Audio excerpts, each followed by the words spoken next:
Hi guys, welcome to this video, and today we are gonna resolve a configuration issue with virtual VMware Workstation. So I'm trying to take the ownership of my Kali machine where I am unable to take. As you can see, if I click on the take ownership, it throws an error. Irrespectively, I have tried to restart my system and close the VMware Workstation and open it again, but still I'm getting this error.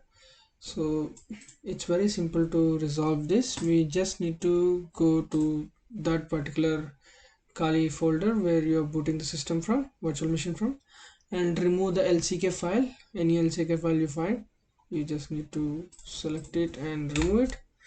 I've deleted it. It's just a log file which prevents you from taking the ownership. Now I'll go back and now I can boot my machine. Thank you for watching.